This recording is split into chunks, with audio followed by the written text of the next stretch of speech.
Good evening, ladies and gentlemen. My name is 5525, and joining me is Otomo. Hello, how are you? Oh, hi, I'm fine. Thank you very much. Good to hear. And Captain Planet. Good evening, everybody. And we are bringing you our analysis of the 6.82 balanced patch for Dota 2, which is interesting to say the least. And huge. And huge, yeah. So we may be here for a while, I think. So, I figure if we run through the general stuff, then go through items, and then go through the heroes, I think would be the best way to do it. Sure. Yep. All right. So starting out, first the Fountain area change. It's now higher up, and it attacks and can see further. I love think this change. I've been wanting the fountain area to be high ground for so long now. It just help hamper fountain farming, and if we deal with fountain farming, it more or less almost completely negates, or mostly negates, the need for a concede function. Because most of the time, people who want to concede, they're just being fountain farmed. I've experienced that myself, and I feel that if fountain farming could just be reduced, I wouldn't feel the need for a concede function. I think this is a great move. I can agree with that. I think this is just like purely a pub change, Yep. obviously. It doesn't make any difference in the competitive scene. Just so people stop diving, they can't put a ward and kill anyone. People will just try to end the game now, instead of just sitting around, as he said, farming heroes. I agree. I mean, there's a very, very slight gameplay impact in that, sometimes you might have a legitimate kill happen in the fountain, but the number of times that happens compared to the number of times you play a pub game, it doesn't really matter at a high level where you've got, two teams that will just GG, but in a pub game it makes all the difference.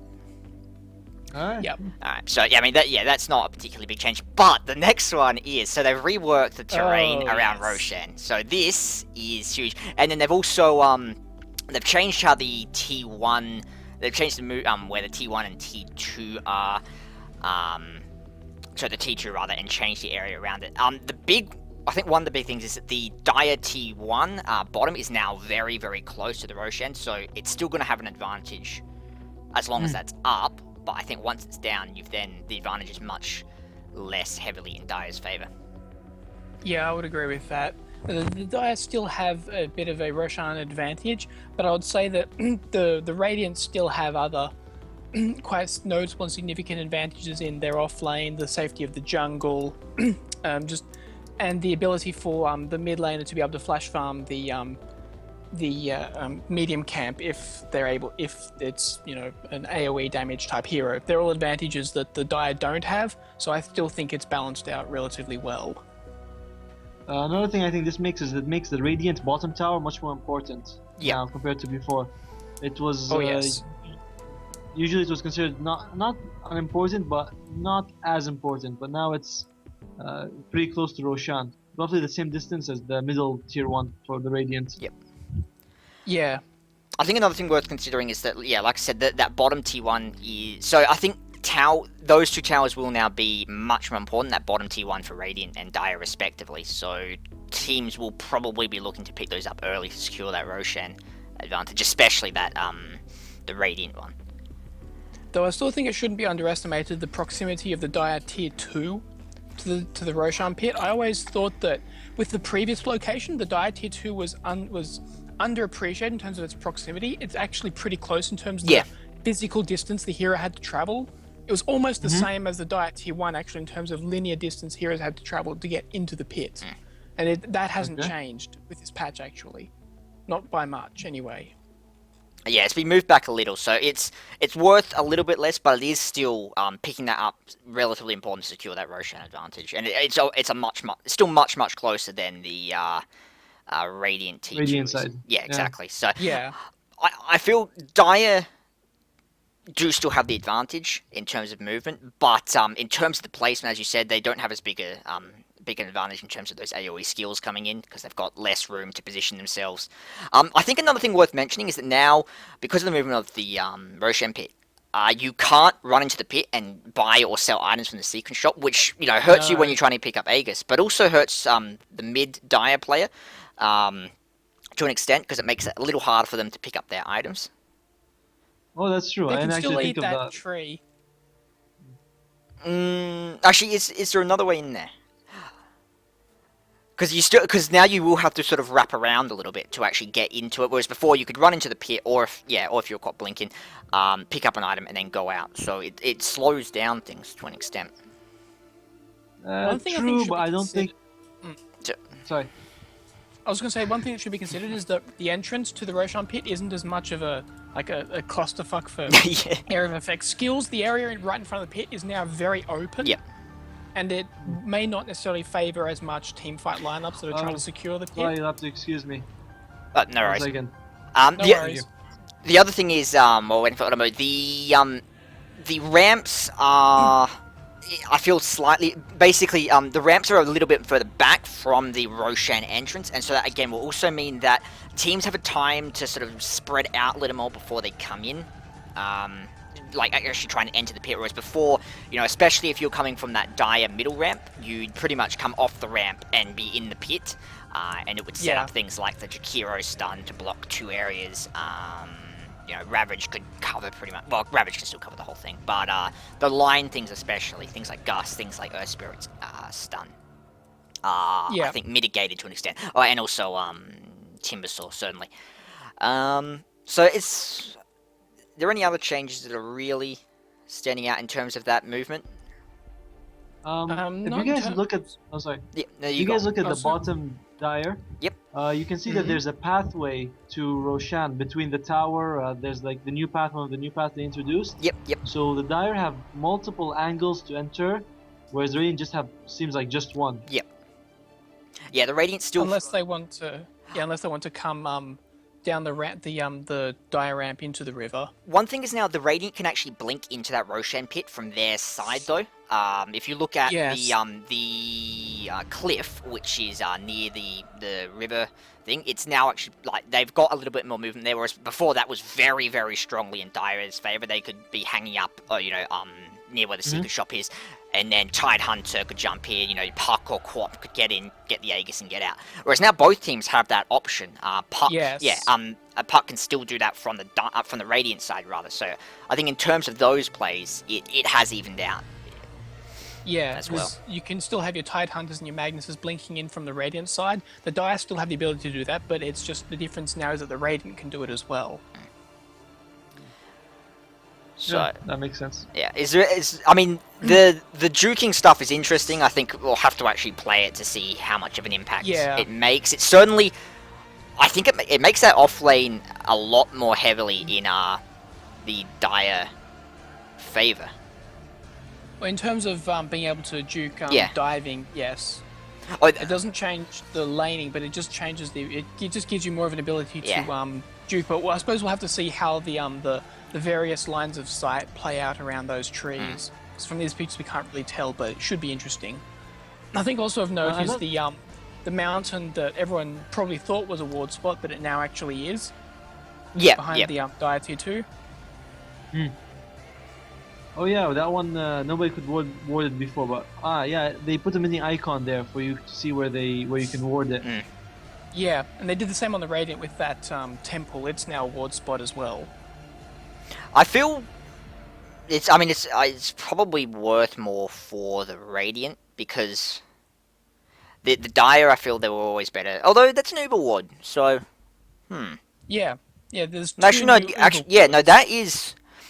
Yeah, I mean, I'd still say for the Dire side, you tend to be warding the Ancients, but if you were going for the defensive ward on that cliff that, comes down into your middle T2, I think you'd definitely be looking for, in both cases, for that if you were going to place that defensive ward on the Radiant side, just south of the Secret Shop on the Dire side, above it, you're now going to be looking at that Uber ward spot instead. Yeah, basically. Yeah. But again, I think because looking at it, I can't quite tell what the vision distance will look like. So, one thing I think that should be pointed out is that path from the Dire offlane to the Secret Shop could also be used by the Dire mid if there's not proper vision up. So I think the ward spot, the Rune ward spot on the Radiant side will now get a lot more use than it was before. Because before, pretty much Radiant and Dire would both ward on the Dire side, but now I think the Radiant have an imperative to ward on their side to prevent the mid from sneaking through that area and catching the offlaner by surprise under their own tower. Yeah, it's a little bit easier to wrap around. It's more open. Yeah, which is why I think the Radiant need the vision on their side now rather than on the Dire side. Yeah. So I like that move. It's giving importance back to a rune to a ward spot that probably was a bit underused. Well, I think most of the map changes we'll see them more when the game is actually played. It's hard to see just from above what exactly Yeah. could Yeah. happen. Yeah, I think so. I mean, outside of the big obvious Roshan run, the rest is sort of they'll open up more plays, but we'll have to see. Yeah, so the next change is we've got a bounty rune added. So now 2 runes are going to spawn every 2 minutes, so it removes that luck from the game, and the runes will be replaced every 2 minutes if they're not picked up. So you can no longer save the double damage to sit there for your carry to pick up or whatever. So, the bounty rune is going to give 50 gold and 50 XP when you pick it up, plus 5, I want to say, gold per minute. And Yeah. oh, is it the Gold other way per around? minute. 2 gold per minute rather, and 5 XP per minute of the game. So, I mean, doing the maths, at 40 minutes in, you're getting 200 XP. So, Gold. and 80 gold. So the amount you're actually going to get from picking it up. So this is the scaling golden XP. The amount you're getting from picking it up isn't worth that much, but at the same time, you're now guaranteed to find a rune, no matter which way you head. Yeah. And it can be bottled, which I think is the primary point of this. Yeah. It's like the rune system in Hon, where there's always 2 runes, and the other rune all it does is refill your bottle. This one gives you a little bit more, but it's primarily the same change. Yeah. Yeah. I mean, And yeah. Sorry, go on. I also think that this will create much more what you call incentive for both teams to take the ruins, because now definitely there will be a ruin everywhere and both teams will want them. Yep. And supports will get more bottles, because if your mid lane is going to get 1 ruin, you might as well get the other as well. I'm a bit conflicted on this because at the same time, bottle crowing itself has, as we'll probably see later, has been heavily nerfed in this patch, and bottle itself has also been nerfed. But at the same time, there's an extra incentive to pick up a bottle, so I'm conflicted over this change because I'm happy with the bottle crow nerfs, but this is sort of trying to keep it there. I don't know. I'm a bit conflicted over Yeah, this. it keeps the same reliability that the Bottle Crow did offer, in that you didn't have to fight for runes. Having said that, picking up the value rune, like the double damage or the regen or the whatever, is still gonna, I think, be worth more than going for this bounty thing. So I think you will see more fighting for those runes. But it just means that if you do get beaten to it, it doesn't completely kill your mid, as it sort of would in the past. Whereas if you're playing against Quap, it could just mean that you would be unable. Like, she just control every rune. Yeah. Yeah, hopefully this change will mean that people will get a bottle and then refill it using either one of the runes rather than constantly bottle crowing. Because I think bottle crowing, for me, it really killed the entertainment and enjoyment factor for mid. Like, most of the time when I go mid, I'll play heroes that aren't typically standard, like Huskar or Disruptor, but they've got pretty fantastic harassing abilities. And it's really frustrating to outplay your opponent and then see them constantly coming back at you with full health and mana because they're just sending it back on the courier. I think go on. Bottle Crow sort of destroyed the contest in mid. I agree. I think this change it'll make, because you can't just, even though there are now 2 runes, you can't just go head off and go to grab a rune and just leave the lane as is, because you had to be thinking about what was the creep equilibrium, how much gold am I losing here? You had to think about zoning, which was to an extent lost when bottle crowing started to become a thing, because those things became less important to get it. So I agree. Now with this change, certainly you don't have that luck factor of heading off and you not being able to get that rune, but controlling the lane to make it difficult for the enemy to head off and grab the rune that they know is going to be there is sort of becomes more of a factor again. One thing I don't like is the wording of the ruin. I had to read the description. It says actually that you get 50 gold plus 2 multiplied by the minutes of the game. Yep. Yeah. So at 50 minutes, you get approximately 300 experience and 150 gold, which isn't that much when you No, think about it. I think it's something. I think I was talking to a friend, and it was sort of the idea was it gives you a little something to so there's still a point to pick up the rune and not just stay in lane and leech XP or gold or whatever. Like you do get that tiny bonus, but yeah, it's basically negligible past that first 5 minutes. I think it'll it'll make slight differences. But it, it's only really going to perhaps matter, if Tide's almost about to get level 16 or something like that. Yeah, I think so too. Yeah, so the next, speaking of mid again, I think this is going to be important. Denied creeps will now give less experience, so they give 50% of their experience instead of a constant 36, which was in the past. So the idea is that with the first creep wave, for example, that'll give 144 it used to give 144 XP rather, and that's now dropped to 113 XP if the creeps get denied. Mm. I Yeah. like this. So I mean, one thing, and again, this is sort of what you've been seeing in mid now is that denies aren't necessarily that important. You'd rather be getting the gold on your hero than to be focusing that much on denying the levels to your enemy.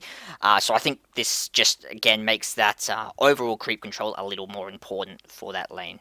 Any other Yeah, thoughts? I would definitely agree with that.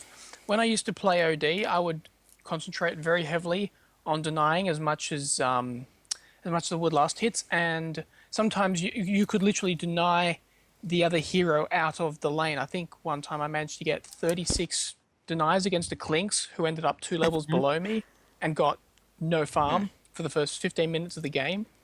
So I think this brings back the importance of denying, which I think is really good. One question though. Yep. Doesn't this mean that siege creeps give more now compared to before? I It think says you they are used right. Yeah. because it says Probably. that 30 siege creeps give 88 experience. Half of that's 44, but before they used to give 36. So technically now, if you deny them, they still give more than before. Yeah. And Yeah. I'm just looking for the XP. Um. Yeah. And also, I'm just wondering how the interaction will work with Meg. No, I just realized now. That's all good. But yeah, so the siege creep will, I guess, do you let that? No, you still deny it, Yeah, no. So obviously, yeah, but obviously you still deny it, but I mean, I'm just it trying to just think gives how much more of a than difference before. that's going to make in terms of like just the net. The net thing is still going to if you deny every single thing, I guess. Yeah, It, it's still more, but yeah, yeah. it just gives 8 more experience. So just a Okay, yeah. So small. again, it's sort of like the like that. I think it's probably more just an oversight than anything else. I would imagine, just because it's so Hmm. negligible. Again, it might make some tiny difference, but I Yeah. think On the whole, I the don't think it emphasis is will. going to be on the. I think the emphasis is still very very heavily on that control. Um, Next, this is sort of all tied together. The first blood bonus gold has dropped to 150 from 200. I'll just run over all of these in tandem because they're all basically linked together. Next, the way you get XP if you're in the area around a kill has been changed. So in the past, it was a fairly basic algorithm of 120 plus 20 and then the 20 was times by your victim level if there's one hero, and then that would change slightly Hmm. if depending how many heroes. Now it's much more complex. So it's now 20 times the victim level, and then added to that is the difference between your team's XP and the enemy team's XP, and then that sum is divided by the total XP in the game, to create Hmm. the XP factor. And then that XP factor is you halve that, and that is now added to the XP you get from being in the area of a kill. And finally, the bonus for ending a streak. In the past, again, was fairly basic 125 plus 12 times victim level, and it's now quite similar to the way the XP has been changed. It's 40 plus 7 times victim level, and then added to that is again that sum of the enemy team's gold minus your team's gold divided by total gold in the game. Half that, add that on. So what I'm seeing is that the closer the teams are, and especially sort of around first blood, when the Hmm. gold and XP is going to be very very close, you're actually going to be getting quite a bit less for picking up a kill, ending a streak. Yeah. Yeah, so teams It, don't snowball as much. Yeah, I think mm, that's the thing. If there's a huge difference between your team and the enemy team, it massively favors the person who's lower down as opposed to being a much more static sum. yeah. So it's very much a comeback mechanic. So if a game is even, it won't be that much different from what it is currently. But if you're a long way behind and you manage to secure an important kill, it'll do a lot to bring you back into the game. And as has been said, this also means that First Blood won't snowball you as hard as it does currently. It's still if it's a solo kill, you'll still get the full XP. But Yes. if you're in the area around it, so especially in a duel, especially for the tri lane, for example, picking up that first blood, the supports won't get anywhere near as big of a boost out of it. So, I think that is, and it's also the if you're trying to wrap around into mid to gank, both of those, the support is going to be, if it's that first blood, likely get less than they would have under the old system. So do you think this encourages people to stay in the lane more than roaming? I think so because you're especially for the supports, you're getting you're getting less to roam. I think obviously the thing with roaming is still that you shut down the enemy hero, which is just as important as getting the XP on the Yes. support. But I think it's now if there's that question of do we go and roam and look for a kill, or do we sit here and stack a bit more or something like that? You're gonna have to start questioning that because your supports aren't going to be getting anywhere near that boost they would have been getting before if you're close. And at the same time, if one of your supports drops in that gank to the enemy mid, for example, the enemy team is going to be getting more XP than they would have in the past. If you're at an advantage, that is. So I just hope that this doesn't discourage ganking too much, Yeah. because that could lead to a very stale metagame of, lots of just farming and playing safe in order to not give away gold and experience. I mean, I think the idea is to slow down the game a bit to make Yes. it means that dying to accomplish an objective is much riskier now. And like you were saying earlier, there was that graph of Crystal Maiden was basically she killed somebody who was level 12, and she went from in the past she was level 6. In the past she went from level 6 to level 8. She now goes from level 6 to level 10, I believe Yeah. was some. So there is a pretty massive swing in those kind of areas. And I think on that same one, it had a Shadow Shaman who had a net gold worth difference to an axe of, I think, about 6,000 gold, and he got 2.6k out of the kill I think because of it. something worth noting with those is that those were 1v1 situations. So in those kind of situations, the enemy gold is literally just the gold of the person you're killing. So it'll be, I think, a lot more level in terms of the actual game because just because team net worth doesn't tend to vary as much, at least early to mid. But it does still, like we said before, it makes it much harder to try and snowball, because if you just get picked off once, then suddenly you've given a lot of gold back to the enemy, a lot of gold and XP back to the enemy team. Yeah. I What about like this the move to slow down the game a little bit, because I think there have been of it had been sped up artificially, I think, too many times, and I think this is a good way to try and bring it back. what about the change to the ending for a spree from 125 to 1,000 to 100 to 800? The thing with that though is that that's actually something I forgot to mention is the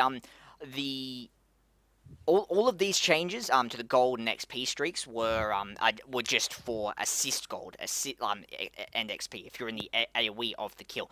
And so the gold for ending a spree if you get the kill has been reduced, as you pointed out, from 100. It's gone down from 125 and it's scaled up to 1,000. It's now 100 to 800. But at the same time, if you kill someone, you're also going to get the gold from being in the area of that kill on top of being the one who strikes the killing blow. Mm. Yeah. Yeah. So I think that actually favors you slightly more if you end the spree. You'll actually get, like, as long as there's a variance between your like a fairly large variance between your gold and the enemy team's gold, you will get more of an advantage from killing that enemy as opposed than you would have in the past. Yeah, if you're behind and you end the spree, now it's better. But Yeah, if you're ahead and you end the spree, now it's not it's worse. as Yeah. you won't get as much. Yeah. I think it's something which will need to be sort of plugged into spreadsheets because I can't off the top of my head really think about like what the issue is. You have to sort of think about at what point in the game are you going to have this level of XP, this level of XP. Like looking at Yeah. some past games and figuring out, okay, this is how much they would have gained then, this is how much they gained at that time. I think is what needs to be done. But yeah. Exchange. Next change, I think. So, this is yet another big one. The Glyph of Fortification, the cooldown now is refreshed whenever one of your T1 towers goes down.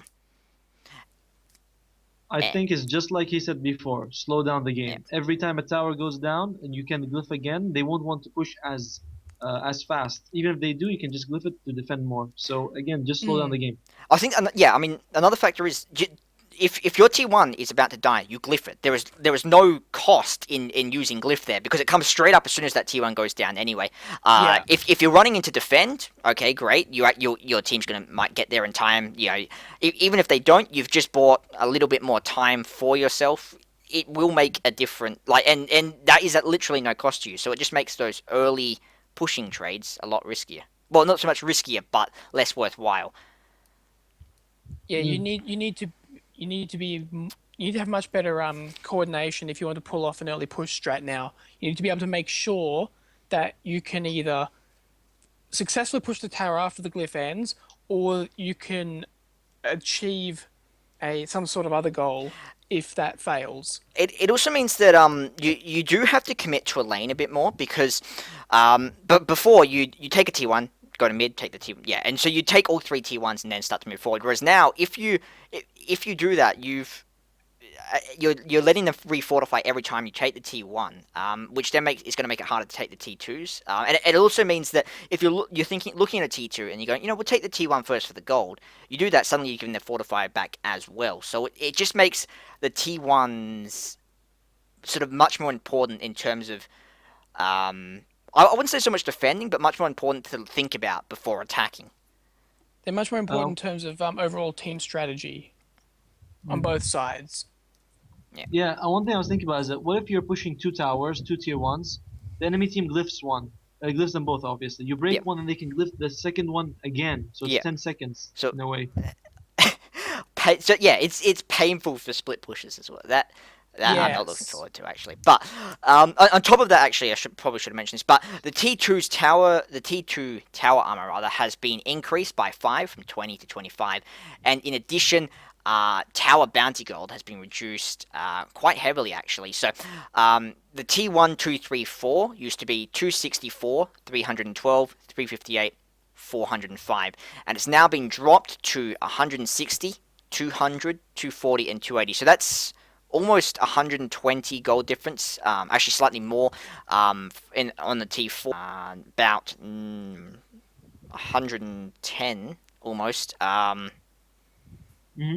Yep, on the It's T3s, I want to say 70, T2s, and about 100 T1s. Plus, denying now cuts that gold in half. So if you deny a T1, the enemy only gets 80 instead of what they used to. but that buff's denying the tier threes if you really want to do that. Yeah. And there are some situations where you do want to deny the tier three, but there's not many. I mean, the net result is obviously pushing is less rewarding. Yes, Yeah, basically. definitely. I That's I think the whole point of Yeah. of these three changes, all of them, the glyph, the tier 2 tower, the bounty, all of them make pushing less important. That's just it. it concentrates. It concentrates things. I think less in that one fight because whereas I often like I mean TI4 that was basically what the finals were. You know, it was one or two fights that basically they lost them, and after that they were broken. They just could not come back. And they just got further and Yeah. further behind. Whereas this basically means losing a fight is obviously still bad, but it means if you come back and win a good fight, things will swing back in your favor more, and plus you don't come back to a massive gold deficit. because Yeah. you at the very least you're probably only going to be losing a T1 in those early fights. Basically, what I think this will achieve is that teams won't necessarily commit to a push unless they've taken a significant objective. So if they've taken Roshan or they've just taken a full five-man wipe team fight, or they've caught the other team by surprise in terms of positioning or whatever, rather than just being able to like, just easily walk up, throw Death Prophet ulti, take the tower, walk off, wait a few minutes, rinse and repeat for all 6 towers. It will become much. You need to implement a much better team strategy in order to take towers. Yeah, yeah. Well, it means it's more difficult to, like you said, use those big spammy pushing ultimates to quickly grab an advantage. So perhaps And even if you do, the advantage won't be as big as it was before. exactly, yeah. I think it Yeah. to an extent it makes the towers less about being a reward for your team and more about being something that you have to take down to get to the ancient. Yes. I mean there is still Yes. that reward. I think there's enough gold left to incentivize it certainly, but it's not like all the changes combined just make pushing taking out all those towers really quickly much riskier. And you wanted to say something, Otto? Oh yeah, I was just thinking that all this also makes carries, a bit more relevant now. Games aren't going to end as fast. Yeah, I mean, the carries like your anti-mage, I hesitate to say PL, the old PL. Medusa. Yeah, but Medusa as well, I think is a little bit too late. But yeah, the heroes who needed to actually farm for, your 20, 30 minutes to really come online, are more relevant. So because what we were kind of seeing was a massive focus on those heroes who had a team fight ulti at level 6, because that was what you needed to win the game. You need to win a team fight and then go and push from there very quickly to get that advantage going. Whereas now you've got a bit more time. All right. All right. So captain's mode, the final ban phase, the order's now been swapped. So I assume that means that the teams that pick last have now been swapped. Yeah, so basically, I think what this, I'm not sure, but does this mean that the team that now gets first pick won't now get last? I believe so. I think that's what I'm reading from it. Yeah, I think that's an important change because it meant that the team that had first pick had a bit too much of an advantage because they could get both the first pick and the surprise last pick. Yeah. Whereas now you're going to have to choose one or the other. Yeah, no arguments there. I think it's a fairly basic change. It levels things a little bit. Aside from that, yeah, I don't think it's going to really change the way people really think about picking and banning. Although it does now mean that, the. Mm-hmm. Actually, no. I just realized there's the last pick is still going to be vitally important. But I think it also means that if you do get the choice between last pick and first pick, which one you choose isn't as clear cut. Because you have to be thinking, do we want to get that surprise pick as that last pick, or do we want that guaranteed hero and have more control in that first ban phase? The next change is basically a pub change. So in all pick ranked matchmaking, picking will now start after 35 seconds. And this is what I'm a little bit confused on. Teams will now alternate picking. So I think one team picks, then the other team picks all at the same time. Okay. And then teams have up to 30 seconds to pick a hero. And once that timer expires, each player will then lose gold as they used to. Once the selection is made, the other team gets to pick. So to me, honestly, that this just sounds tedious. Yes, I think it'll take too long. It sounds like an out of order random draft, but Yeah, with the whole hero pool. it's. I mean, Yes. to an extent, I can see because I mean, fine. I did have sometimes have games. Somebody would say mid at start insta pick Invoker, as somebody else said mid at start and insta pick Queen of Pain or Puck. That has happened on occasion, but at the same time, I think the number of times that's happened compared to how much this will add just to the game, just tiny little increments. I don't really like it. I feel it'll almost try and compel people to go into captain's mode. I get, but yeah, I mean, I guess that's the thing. It's much more like captain's mode. But it's kind of, I mean, yeah, my thing is, if you want to play captain's mode, yeah, fine. I mean, I don't have a problem with that, but go and play it in captain's mode. This is all pick. It's kind of designed That's to what be I'm saying. a little bit more I all over think the place. That's what I'm saying. I think that this change is designed to try and compel people to, instead of Q for all pick Q for captain's mode instead because, well, it's ranked matchmaking. You generally what you're trying to do is play a higher quality standard of game, and that's generally I dare not say always, but most of the like a good portion of the time is achieved when you play captain's mode instead. Mm. So, any final thoughts on that change? Not really. It's not going to affect Yeah. me. I think you'll slow down the game a little. Not slow down, but people will take longer to play the game. We'll have to spend more time picking, but overall the game itself no change. Yeah. Just it's a bit annoying to be honest, in my opinion. But I, that's about I'm in that camp as well. It's not going to ruin Dota, but it's just a bit annoying. The next change, Aegis and Roshan. So the duration that sits on you now has dropped from 6 minutes down to 5. In addition, Roshan's slam attack. The AoE has been boosted by 100 from 250 to 350, and the damage will now increase by 20 every 4 minutes. So, like the rest of them, it'll improve over time. I think that damage increase will be pretty negligible, to be honest. Yeah, I think the slam I don't see making much of an impact. It does hurt Lycan a little bit more when he goes for that second Roche, but the first one I think he should still be fine in all regards. But And the it only Aegis applies- duration, yeah, sorry, go on. It only applies when there's 3 melees around Roshan anyway. Yeah. So, I mean, yeah, it just it hurts NP a little bit more, I want to say. But again, Yeah. it's something which it makes a tiny difference. But I think the big one is the fact that the Aegis has dropped in duration by another minute, down to 5. Actually, this change will hurt NP quite a lot because, as we'll see, his Treants have received another nerf. Yeah. So, but that's about the only significant. That's about the only thing I think that the slam will actually affect. I think the reduction in the Aegis duration is rather more significant. Yeah. So it makes, especially that first rush, I think, much less important. So much less rewarding, rather, because often when you're going for that first Aegis, you don't really have a clear objective in mind. So it gives you, when you pick it up, you just have that slightly smaller amount of time in which to decide what to do with it and focus on an objective to do it. But many times the first Roshan, the objective in mind is Roshan itself, the gold, the experience that you get from it. I suppose also it means teams will have less time to decide what to do after they take the Aegis. Yeah. So they may need to formulate a plan of what to do with it before they actually go into the... I mean, especially with that second Roshan, when you don't have the cheese as well. The second Roshan is obviously on it, words, is quite often picked up, is what I want to say, when you are up at the enemy T3s. And so now, the strategy, if you were the defender, is when the enemy picks up an Aegis, is normally, if they've got it, sit inside your base until it wears out, and they have to try and force themselves in. So again, this just means that if the enemy team has map control, they have a slightly smaller amount of time in which to exercise that control, because they've got a minute less in which they can pretty much get all of the gold from the map. Yeah.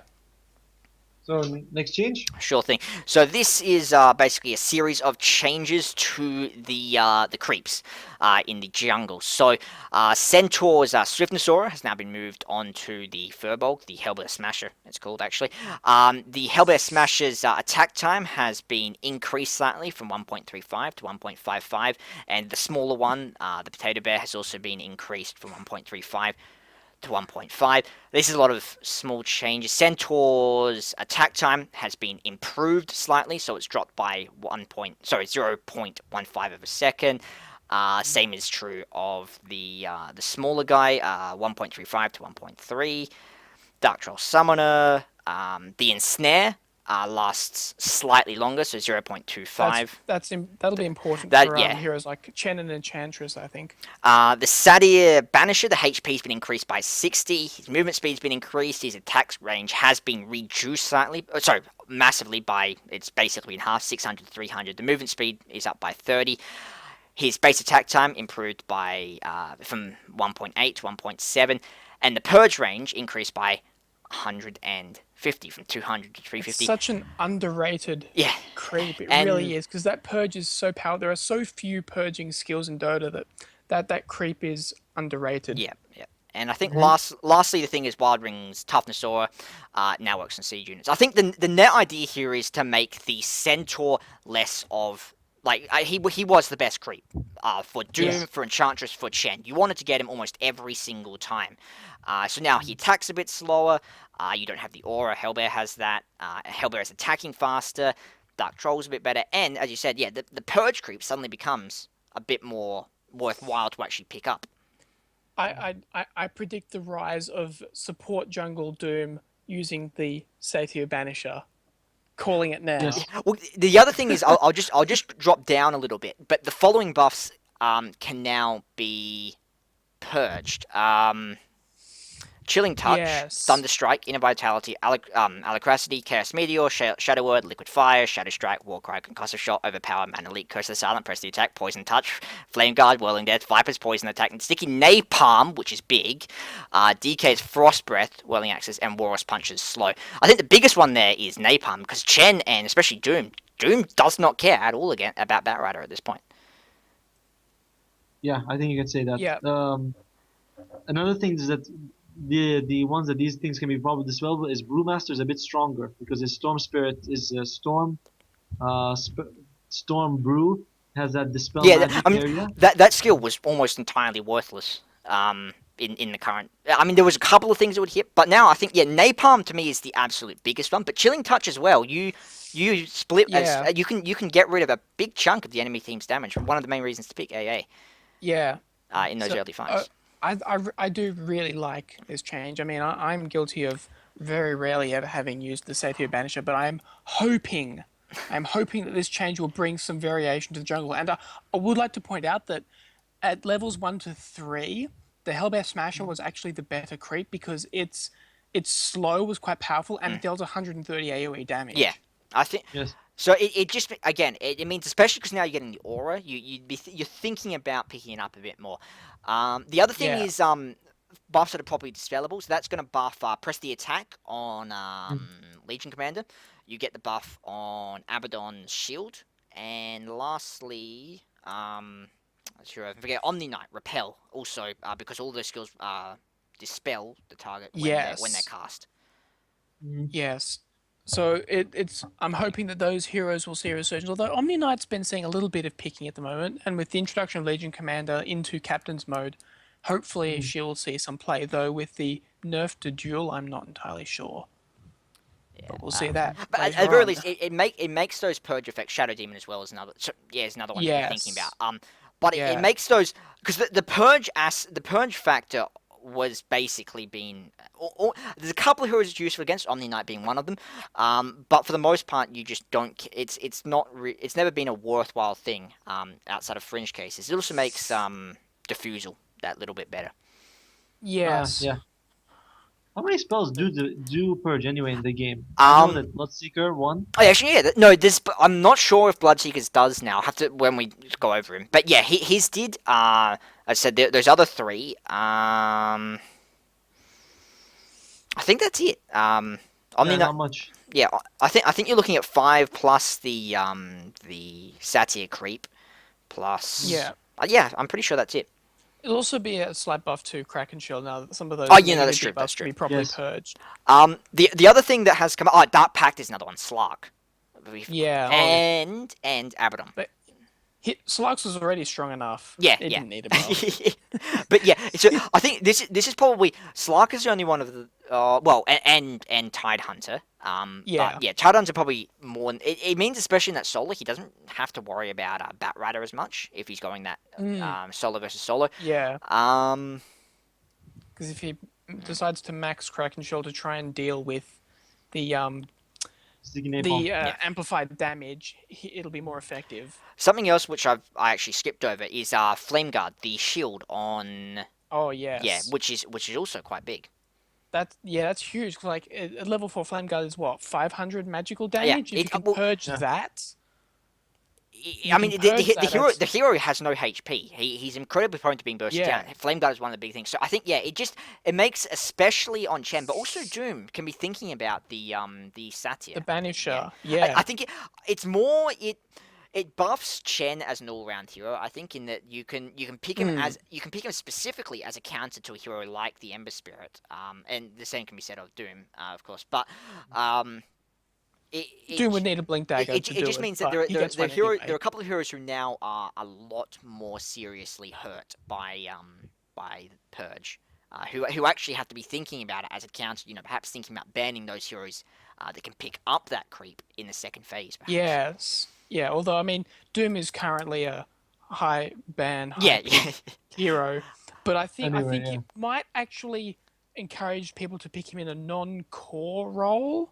Although I mean, the other changes that he's received might counter that, Yeah. but I would like to see him be changed from a core to a semi-core or even just utility role. Because I think his flexibility with the jungle interaction, I think is underused because everyone just goes for the damage creep and is done with it when he can offer so much more. Yeah. True. Okay, so I'm gonna drop down to the items now because I think the heroes are sort of the most specific changes. The items are a little bit more general. Yeah. So if we run over them, Okay. so Armlet, the recipe cost was being reduced by 100 from 700 to 600. Not really much of a. I I mean, don't it's- think that it's- changed very much. Did the heroes buy Armlet now? Maybe. Chaos Knight. Yeah, I mean, but so Chaos I should okay. Do relevant heroes in the meta buy that item? Is the question I Okay. should ask. Not that I can think of. Like Lifestealer would be the closest meta. He's not- relevant I mean, hero, he's and not even- and even he's rarely picked up. Yeah, exactly. I mean, I don't think there are. yeah. So go. I don't think there are any meta relevant heroes currently that pick up Armlet. But I think that's a meta Yeah. issue rather than the issue with the heroes. The strength carriers just aren't in at the moment. I think that's what it comes Interesting. down I to. think they may begin. So one thing is, I'm not convinced that we are going to be seeing the 50, 60, 70 minute games. But I think we may be seeing. no. We may be looking at more of those 40-minute games that we're seeing in TI3, which is when the Yes. Lifestealer was big. And so I'm thinking, so you're getting you have a fall off of the heroes who are important because they can get a lot of gold and they've got a lot of utility, like your Doom, like your Viper, and more of those heroes who start to come online early. But more still a little bit later in that mid-game phase, and so I think maybe that is the idea, just to encourage those strength heroes to come out a little bit more. Yeah, it's a I- nudge change. Yeah. It's like, hey, these heroes are pretty good. You should probably try and pick them, rather than Um, a forceful change. What do you want to say, Ottoman? I think anyone who's going to get Armlet before is going to get now, and who wasn't going to get it wasn't going to get it Yeah, anyway. I mean, No, it doesn't it's change always that. been a very specific item. Yeah, it just means the heroes who do want to get it get a slight buff. The heroes who didn't think about it still aren't going to think about it at Yeah. all. Well, like I said, I think the change it's not so much a balance change as a notification of this item exists Yeah. change. Exactly. Yes. I like when they change. Even sometimes a hero they'd get a slight buff to like their mana cost or something, just to tell them, oh, okay, this hero is still Yeah, around. yeah. Yeah. Well, I mean, yeah, it's Yeah, Yeah. basically. No real difference to Armlet, I think. yeah. The next one I think is also relatively negligible. It's AC will now the aura won't display on the enemy if you're not visible. So if you're hiding in some trees, they're not going to know that you're there. And I how guess does how does it interact with invisibility though? I'm pretty all auras didn't display if you were invis anyway. Okay. Or at least I like this change. or at least that was how it was in Dota 1. That may have been it may not work like that in Dota 2, but I'm pretty sure it did. So either way, the idea is that it makes it easier to be sneakier while you're holding onto Yeah. AC. Yeah, I yeah, just a good change. Same thing with Shivas. Both of them just do the same thing basically. No longer, Yes. it's not so obvious. Yeah, it's basically just to be a little bit more sneaky, The uber attentive players no longer have Yeah. that forewarning. pretty much. This Pretty next solid. change is Yeah, big. the next one is very important. It's BKB. game changing. Yeah, BKB is now tied to the hero, not the item. So what that means is that if you, well, in the past, your BKB dropped to 4 seconds, you sold it, you buy it, you bought a new one. Now, if you sell it and buy a new, I mean, there's no point in doing it because Cancel when you it, buy yeah. the new one, it's still got 5 second cooldown. Sorry, 5 second duration. Duration. Yeah, Yeah. that's the other. Minimum duration got buffed from 4 to 5 Exactly. seconds. So you've got a slight buff on the lowest charge, but at the same time, you can no longer. Basically, you have to be thinking a lot more carefully about when you use those BKB charges, because once it's gone, it's gone. Yeah. It's gone. It's gone forever. Yeah. Yeah. It's a big indirect buff to heroes like Venomancer, actually. Yeah, I like Because to think. So yeah, go on. I was I to like say to think because of Nyx. yeah. Oh, sorry. Yes. No, I was go on. I was like to think of Lifestealer because one of the good things about him is that he has a 6 second BKB anyway. You know. What- Yes, that's a good point. So it makes him more of a desirable hero because he doesn't have to rely on the low BKB charges. Yeah. He has one much more at the ready than other heroes would be able to. So yeah, I hadn't thought of that. That's Yeah, that's a good point. That's a good Yeah. point. It's another about indirect Repel? buff. Repel as well. Yeah. So Omni Knight again, we were talking Yeah. about. It gives you another way to get rid of. So it gives you yet another advantage on the Omni Knight as well as that the purge removal. I'm just trying to think of any other interactions. That is there anything where that 1 second is important outside of just the fact that it's a slightly longer. What? Not that I can think of. I mean, maybe Enigma because he can no longer purely safely channel a full black hole with BKB duration up. He can't he? Yeah. Oh now no, he it's can. fair, He actually. can't. Sorry, before he couldn't. Now he can. Yeah, Because the okay. minimum charge is up to 5 seconds Yeah, now, okay, and fair black enough, hole fair enough. lasts 4 seconds. Yeah. So Oh, here's another one. Crystal Maiden. Now she can channel her ultimate for 5 seconds. You know. oh man, guys, it's more of like an imaginary buff. So if a Crystalman is channeling her ultimate for 5 seconds, you've won anyway. Like it just Oh, yeah, yeah. it's like it's the yeah. I think the biggest change is the 10 second, 8 second, 9 second, those things. Once you use them, that's it. You'll never get them again. Yeah. Those charges will be much more important now. In fact, you may even see carriers are willing to die Yeah, once exactly, more yeah. often than to use the first BKB charge. And I think because of that also, you're either going to see teams focus more heavily on a hero who basically you want to finish the game as fast as possible once you picked up that BKB. Yeah. But the other thing is, and this is we were talking about the reduction of snowball. It now means that if your enemy's got that gold advantage, it's now not quite as important because no matter what, their BKB duration is going to stay the same. So they might pick it up earlier, but they're going to get down to that same value Yeah. as you eventually. And Before you, in fact, heroes may not start treating BKB as their primary core as much, like Sven, for instance. Before, pretty much he went treads into BKB. He can't really do that now. He needs to pick up other items instead. I also think this will hopefully encourage the emergence of non-BKB carries, like Medusa, for instance. She's not a BKB carry. She's got Mana Shield for that. I think it may see the emergence of other non-BKB core heroes. I would hesitate to say Huskar. I would not. I think he's a bad BKB carrier simply because he's throwing himself at them too often. And I do think Huskar is a semi-viable hero against some lineups, especially with his Berserker's Blood change. So might see more of him. It might also see the emergence of other heroes that just get completely trashed by BKB. Heroes like Outworld Destroyer, like Leshrac, for instance. We may see more of them as well because BKB has had this huge nerf.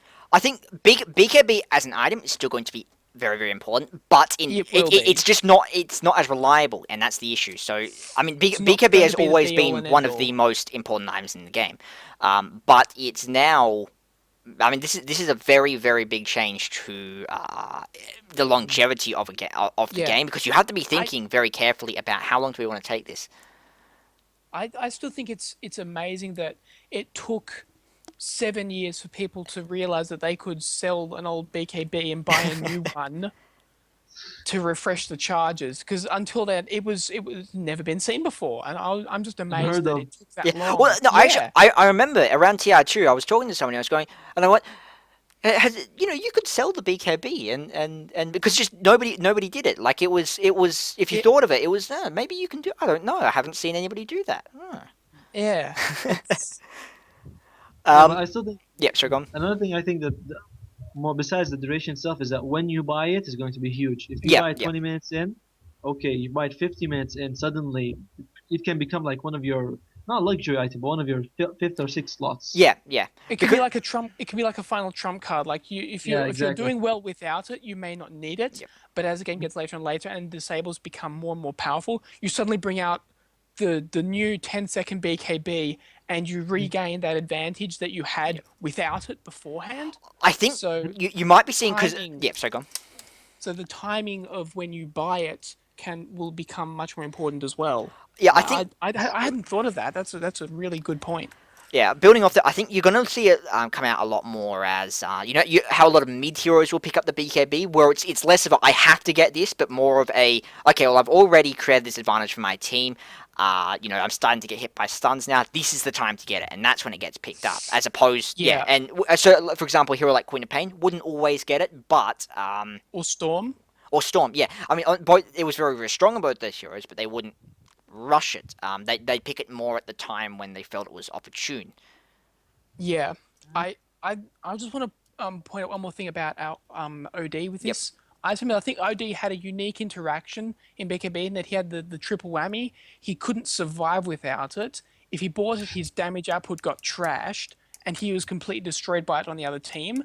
Whereas now, I don't think I think that one and possibly even two of those interactions are a lot less pronounced Hmm. on him. So I think this change probably buffs him more than it would buff most other heroes that BKB counters, I think if another not yeah, the biggest buff. another factor is Just wasting BKB, baiting that BKB out is, yes, this is, will be is actually huge. going to be quite important at this point. I mean, it's still. I mean, it was important in the past, but it now means that if you bait it out, that is literally a game-changing moment because they have lost a charge which they cannot get back. Hmm. Yes, So, Um, do you but go it's Blink some Dagger? Oh, sorry. yeah.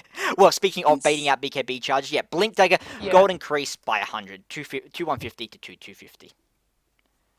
Bats Rider I nerfed don't some more. I think Yeah. this was a I honestly think this nerf is a joke. I think a Yes. much better nerf would have been a cooldown increase, because then you can still use it for the initiation, or you can still use it for the escape. But like with the change to Shadow Blade, you then couldn't use it for Yeah. both. I think this will just make it harder for the heroes that desperately need it to pick it up, without changing the heroes Well, yeah, that were just that were broken with it, like Centaur, Tinker. Centaur does not care. Tinker doesn't. Although Tinker has also got another issue, but which we'll get Yeah, to. But yeah, Centaur doesn't care. The support. I think one thing is it'll make it slightly harder to see. You won't see perhaps as many supports picking up, but it's 100 gold. Like if you were going to Yeah. get it before, you were probably going to get it now. Yeah. it just there may be a few extra matches where that 100 gold could mean that you stay at the creep wave for that couple of seconds Yeah. too long, that you get picked off and you don't get it as soon. But other than those few fringe cases, I don't think this will have any impact on the popularity of the item. I think it's a poorly directed nerf. I think it's more just sort of a thing to say, look, we've changed the numbers in response to some complaints. We don't really want to move the item, but here you go. The problem is That's that what I it's get. not going to do. It's not. No, It's literally not going to change yeah, that's anything. what I think. I think it's more of a change to go. Look, we have changed it as opposed to yeah. If anything, that's going to make the situation worse, because people were Yeah, maybe. expecting a nerf. The nerf came and it was utterly inconsequential, which I think is almost as bad as not communicating Dietide. I think But I think one thing is the Blink Dagger is about the same, but the heroes who are picking up, your Centaur, to an extent, well, it's Slaughter when he was picked, but Earthshaker. yeah, Urshik. I mean, but to me, Centaur and Tidehunter in particular were sort of more those mid-game heroes, and so perhaps with with the change to the game, they're also thinking that maybe those heroes, especially Centaur, might fall off a bit because the game is going to go longer. That raw burst won't be as important that he has. Though I think it hurts Tidehunter slightly less because his ultimate is equally initiation and counter Yeah. initiation, whereas He Centaur doesn't is care as almost much, no. purely I initiation. mean, another one, perhaps Doom, as we said. You've got that Centaur creep change. Does he now? Maybe he doesn't pick up the Centaur creep. Maybe he doesn't. Sorry, maybe he doesn't pick up the Centaur. He doesn't pick up the blink. Maybe now he picks up the Satyr for the yeah. Well, we'll have to see. But I think if he starts going for the Satyr, Blink Dagger is even more important because it's only a 350 cast range. Yeah, that's true actually. But I don't think know. Doom will still probably pick it up regardless of the. No, I agree. I think of the it's change still there. a big item. Like it will always be a massive item as long as it remains in its current state. I think this change will do nothing to abate the sub meta of Blink Dagger. Dragon Ball Z meta. I honestly think there are two metas at play at the moment. There's the Death Ball Yep. push meta, but within that there's also the Blink Dagger mobility meta. Yep. I don't think I've ever seen anything like that before, where there's two separate independent metas going on at the same time. And this one of them has been dealt with, the other one has been laughably ignored, essentially. When you think about just 100 gold, it's really not gonna Yeah, make no, any difference. Exactly. I think it's more. It brings up Blink Dagger as the topic to talk about, but aside from that, the change doesn't mean much. The next one, No. I think, will It's because interesting. so Bloodstone now will the rest of so to build it you have to grab a recipe which costs 800 gold, Soul Ring, and that makes up the Perseverance what Perseverance used to, instead of, and then you also have to buy the Soul Booster on top of that. But the point is you're getting Soul Ring, which is actually a nice item to have in your inventory. Yeah. I think I don't think this will affect any of the heroes that bought Bloodstone before because all of them always went for the Soul Booster first anyway. No, So heroes like Go on, heroes yep. like Timbersaw who would never buy a Soul Ring aren't impacted by this because he would still buy the Soul Booster first. Having said that, So- I think Storm Spirit, because Soul Ring on Storm Spirit was something to consider. Now I think it is like for him especially, it is actually quite a substantial buff in terms of the way he can build, because he can grab that Soul Ring for that very quick burst, which can save you, and then pick up the Bloodstone anyway. Yeah. For heroes who don't want perseverance, I think it makes it easier. You can buy the soul booster and you can buy the recipe and the soul ring from the base. Yeah. The other thing, Yeah. it gives you something like heroes who used to buy Soul Ring can now, just anyway, can think about Bloodstone. I think most of them aren't going to be building into it. It is more of a buff to heroes who bought Bloodstone than a buff to heroes who bought Soul Ring. Yeah. Well, it's a buff to most of them. Like I said, there's a couple that wouldn't have bought a Soul Ring anyway, but still would have gone Bloodstone. But this change won't impact on Nah, them because of the order in which the items are always bought. No 10 less damage, that's important. None of the Yeah. heroes that bought Bloodstone cared about Yeah. the I mean- bonus damage. Let's be honest. Exactly. Yeah. I mean, Certainly maybe not Storm. since. Maybe Storm. I think the last but... time heroes that cared about the plus 10 damage who would have bought Bloodstone was back when it gave HP regen per charge. Yeah. Since then, I don't think any hero that buys it has cared about has cared about this damage. To be perfectly honest. Let's I think let's the track biggest losers hero and this- deeps. Yeah. Go on. I'm Sorry. sorry. No, I think you the go. biggest hero who would change this, this change for would be Omni Knights, because Omni Knights, they buy Soul Ring Yep. to spam it, and it's now Bloodstone's cheaper, and Omni Knight is a better hero in general. Yep. I think it makes it It makes it something to think about. I don't think it's something that you'll go, hey, I've got a Soul Ring, I'm going to go for a Bloodstone. Yeah, I agree. I think that as Omni You Knight, still need some Aghanim Scepter yeah, more if you're playing Bloodstone. Omni Knight, you're thinking more. I mean, Bloodstone's kind of nice, but at the same time, you want the Ags first. You've got the Ags, then I think Sheepstick is still going to be more useful than Bloodstone on you, because And Yule Scepter, to be perfectly honest. if you've got the Ags, you don't really have that many mana issues. Bloodstone has always been more of a hero for your Timbersaw, your Leshrac, your Storm Spirit, who burn through half their mana in half a second, and need a way to be constantly regenning all the time. Yeah, because in the way that he uses mana, Omni Knight is very similar to Dazzle, and Dazzle doesn't pick up a Bloodstone. Yeah. So I think it buffs the item slightly, but I think no hero that was going to buy it wasn't going to buy it before. I think will buy it now. They might Yeah, think it's about it. just a- Maybe if your ES gets ridiculously farmed, and you goes, what am I going to do with this soul ring? Oh, I'll buy a bloodstone. Okay. You mean Earth Spirit, right? There are 3 ESs, just to be clear. Yeah. Which one? We, Ember Spirit. Yeah, maybe. Ember no, Spirit, I, Earthshaker, I, or I, Earth I meant Spirit? I meant Earthshaker, but I was Okay. waiting. I was waiting for one of you to say which ES, Earth Spirit, Earthshaker, or Ember Spirit, and I just go yes. But you didn't. You didn't set it up, so I'm. Guys, joke of the day. It's done. I try. I do try. So the next change is the bottle. The gold cost has been increased from 650 to 700. Yeah, this is the other half of the discussion I was talking about with the bounty rune and the bottle crowing, is that I think bottle hopefully will be less of the be all and end all, and I would actually like to start seeing non-bottle reliant heroes go mid. So like non-standard mid heroes. So heroes that more require I don't know, like finesse or even use their own health pool as costs, like Husker or Phoenix, etc. Going mid rather than mana spammers. Yeah. I would like to see this change and encourage non-standard mids. Basically, it'd make it the game a whole lot more interesting. I was just having a look at Heroes that at yeah, least sorry. don't need that aren't entirely reliant on their mana pool. Yeah.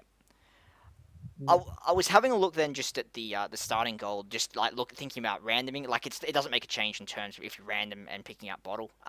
Players will still be able to do that with fairly comfortably. So. Which is a shame, but oh well. Just increase bottle cost to 851 gold. Oh, just 1 gold out of reach. Yeah, just cry, just cry. Yeah, so the next change, boots of travel, TP cooldown's been reduced by 10 seconds. It used to be 60, it's now 50. I think it's good. It means that it's significantly differentiated from TP scroll, which is 65 seconds. I agree. I mean, at the same time, You've it's like... dropped 2,500 gold into it. There should be some advantage Yeah. over the TP scroll, other than just saving an inventory slot. I mean, I still don't think that any... I mean, no hero that was gonna buy a boot before. Outside of Tinker, no hero ever bought boot to travel first, unless they were ridiculously far ahead. Like they just gotten like 40 kills in the top lane or something. So it's still gonna be that item that you pick up, last or close to last, to free up a slot. You don't have to carry a TP scroll as well. So I don't really think it makes that big a difference. Just increases late game mobility. Yeah, slightly. it buffs it a little bit, and I think perhaps it reduces pushing just that tiny bit because it makes it easier to go and defend, to play reactively. Equally it could make it easier if the other team doesn't have boots of travel yet, because you've got that extra 15 seconds that they don't. Yeah, that is true. But I mean, even then, the big thing with boots of travels when attacking was you got to go to a creep. Whereas Yes. Whereas on defense, the fact that 5 of you could TP to a tower without increasing its TP time. Yeah, the duration time. Yeah. Yeah, exactly. Yeah. That's really big. So I mean, I feel like, but again, Boots of Travels as an item will stay basically the same. It's still going to be that last close to last item, but yeah, a bit better. The next one is interesting. I'm not sure if it will make that much of a difference, but basically Butterfly now has an active ability called Flutter. So you can cast it and you lose the evasion that Butterfly gives to get a 20% movement bonus for 8 seconds, and the cooldown is 35 seconds. It just gives heroes that may not necessarily have had some movement mobilities, so melee agility carries. Yeah, I think I just can't see a situation. Well, there might be a couple of situations, but very rare where you're going to be like, oh damn, maybe chasing, yeah. But even then, like, because when you're chasing, you're generally not needing the evasion. You're wanting to catch up. So I don't know, maybe a buff to Phantom Assassin possibly. It just lets her close distances more easily. She has a blink and dagger, but this will just make it even easier for her. She has evasion as well, but yeah, I mean. She's probably. I mean, yeah, I don't know. You know what's the problem with this? It What? seems so much, worse when you compare it to phase boots. Yeah. Phase boots gives you 16% for 4 seconds with an 8-second cooldown. And it also doesn't cost 6,000 gold.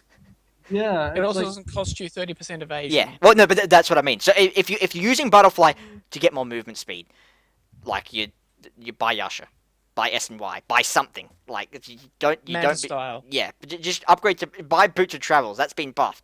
Don't buy butterfly for movement speed. It, it gives it a bit.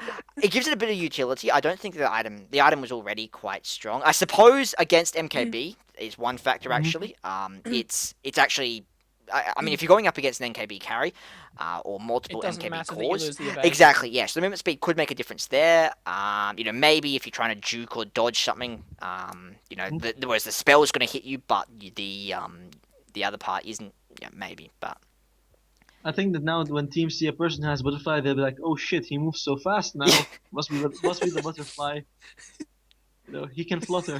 He, I just like the ability name was He Flutter. can Like, flutter yeah, by. I don't know. I don't know. I think it's obviously a buff to the hero because a buff to the item because it gives you something that you didn't have in the past. But ultimately, I feel the item is more or less the same as it was before, just with a Yeah. slight thing. The next is cloak, hood, and pipe magic resistance now stack like all other normal magic resistance do. Yeah, so they basically now just stack with each other diminishingly, Yeah. like they would stack with hero skills diminishingly. Yeah, I it's don't see it having any impact other than really gimmicky strats where you're just stacking magic resistance against, I don't know, 5 nuke Yeah, lineup or I something. was. But I mean, Naked Cloak was sometimes worth buying late game, especially Mhm. on supports. Hmm. Just because. or on heroes that But had insane health pools. yeah. But I mean, in the situations where you would pick up two cloaks, are just so like, or even you picked up a pipe and you're now going to buy another cloak. I mean, that will almost never happen. It gives you No. slightly more options, but I I think don't. more than anything, it's just a standardization Yeah, no, change. You know, I do everything agree with else that. stacks diminishingly. You might as well make this stack diminishingly as well. Absolutely.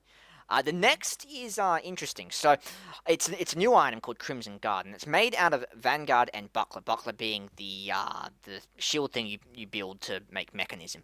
So it also costs a recipe, which is another 800 gold on top. So the total price is going to be 3850, all things considered.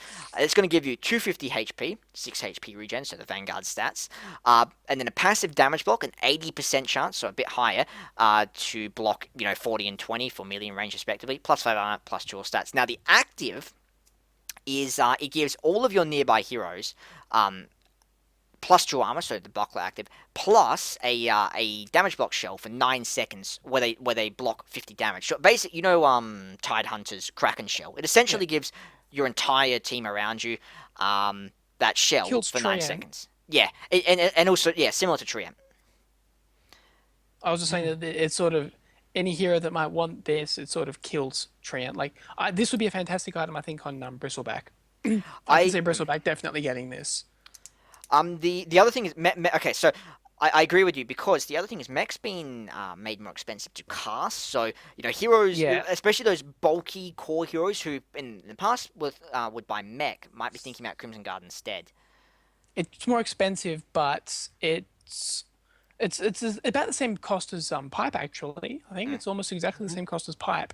So Yeah, yeah, it gives them an alternative to going for mech, and it actually makes them more bulky than they would have been had they bought the mech, just in terms of stats. Absolutely. Like in it's terms of actually a effective bit. HP, mech might still have been better, but I like this. It's a tiny bit more expensive than a pipe. 200 gold more. Okay. Yep. Okay, so but essentially similar price. Yeah. Fair enough. Um. The thing is, Yeah. though, for its cost, the amount of HP it gives you, 250 HP, is the same as the Vanguard. I Yeah. think I would have liked it if it gave like 300 HP and a bit more regen. My other Yeah, thing is, I I would mean, have yeah. I would have liked to have seen maybe 50 more HP, 2 more HP regen, because like Rod of Atos costs 750 gold less than this, and it gives 75 more And you HP. also get a very, very long range slow, which can make a difference. I mean, one thing is Yeah, how important do you think that 50 damage block is going to be at the point that you're getting this? I'm really not sure because I don't know. It lasts a good amount of time, like 9 seconds, but only blocking 50 damage. Like I'm not sure that's significant enough. Wait, wait, Like question, you question. Yeah. can't. Yeah. I'm very sorry. when you say it blocks 50 damage, does that mean it blocks 50 damage one time? And No, that's no, it? no. Okay, yeah, I should have No, for clarified the that. No, duration. so basically, it pretty much gives everybody Kraken Shell for Yes, thank God. the duration. Yeah, I was gonna say. Yeah, Yeah, basically. no, that would be awful if it only blocked 50. But Hmm. Yeah, I was just Uh, going to say that given that the heroes won't be able to finish this at the the 10-15 minute mark that they've been able to finish mech, I think 50 damage might not be significant enough for the time frame in which you can actually finish this, if indeed you build it as your second item, like heroes that like Bristleback and Viper build mech as their second item. I think I think that active will probably get some buffs in successive patches. yeah, I agree. Probably to 75 damage, I'd imagine. My issue is, I mean, it stops the supports from dealing damage to you, but by the time you're getting it, the carries are starting to actually deal reasonable damage. I think it does. And the other thing is, if we're right in saying that the game is going to slow down, because this is very much, I would say, more of an early game item than mech. It doesn't scale as well. So with that in mind, I feel that it's an item that helps out people who still want to go for that fast finish strat. But if you're not looking for a strat like that, I think there are either the mech or the pipe will normally be better, unless you're playing against like a DPS Crystal Maiden. Oh, Yeah. did oh, oh, oh. oh no, never mind. I was going to say I thought the trainer said it doesn't have the same stacking mechanism as pipe mechanism, but it says it has the same no stacking Yeah. So mechanism. I mean, you was can gonna still only say, get one. That Yeah. could have been. I was saying that could have been an interesting strategy of stacking crins and guards. I mean, one thing is on it does the allow you to team. tower dive, like with Yes. very little punishment. Yes. In fact, it lets your team tower dive Yeah. without much Well, punishment. and I think one thing to consider is that Vanguard was already, that was one of the, really the main draw of it was that it did allow you to get under a tower and not really care that much. And this basically just furthers that trend. So for an aggressive ganking hero, it gives you something. It makes Vanguard a little bit more respectable. But I agree. I think the active is useful in a couple of Underwhelming. lineups, but I don't see it being big.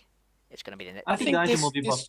Yeah, I agree. Yeah, I think I could see heroes like definitely Bristleback. I think Bristleback would love this item, but I think maybe even Night Stalker would like this because it'll just enhance his tower, his already significant tower diving capabilities onto a whole new level.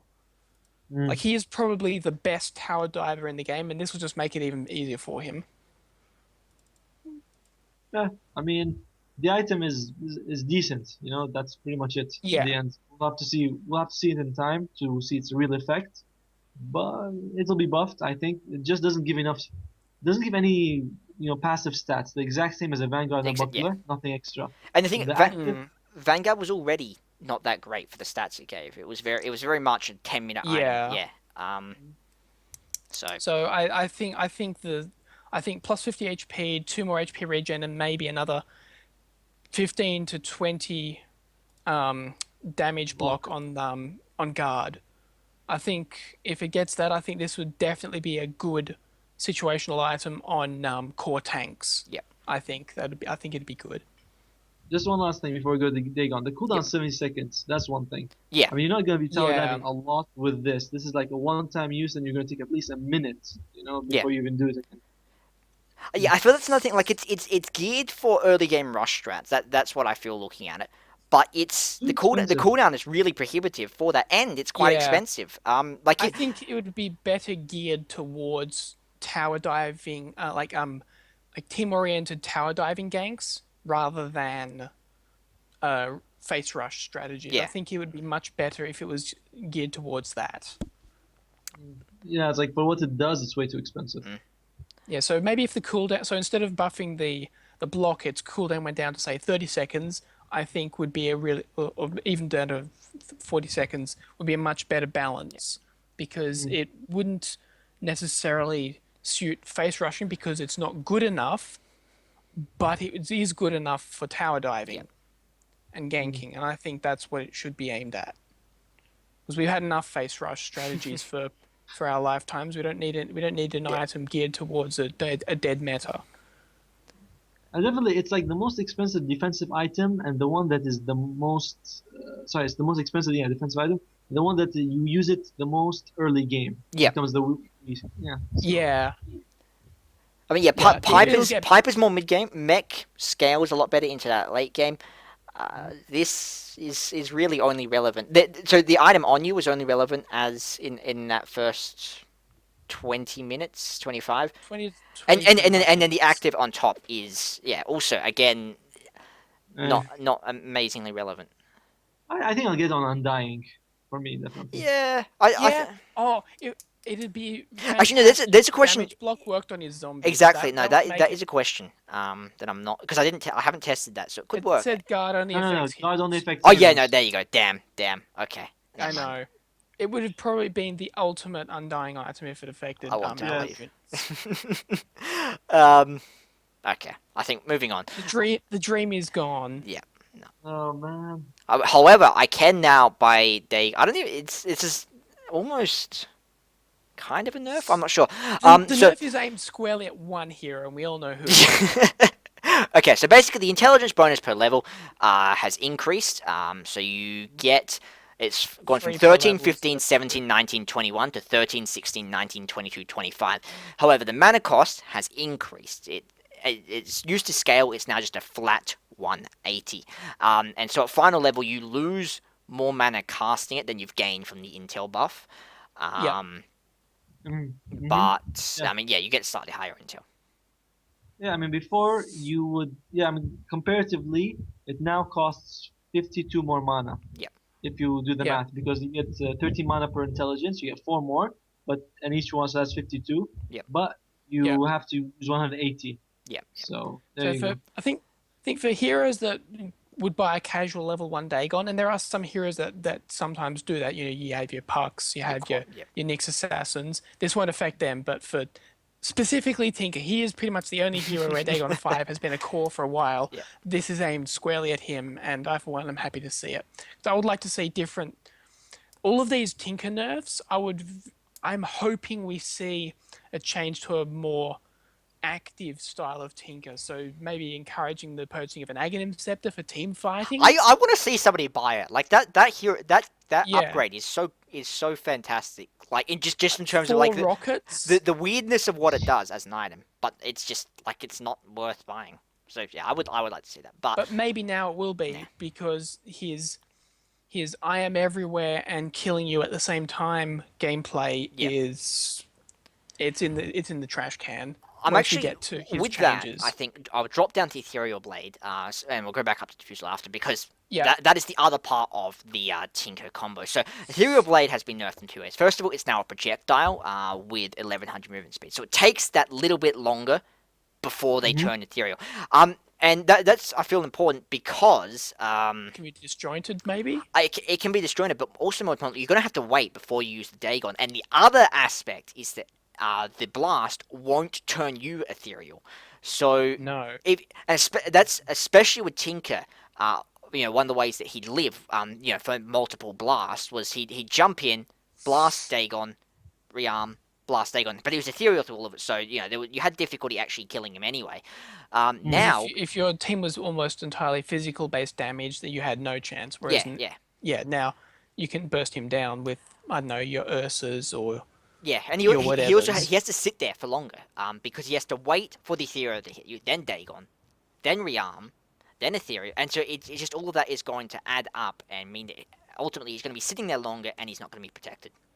Yeah.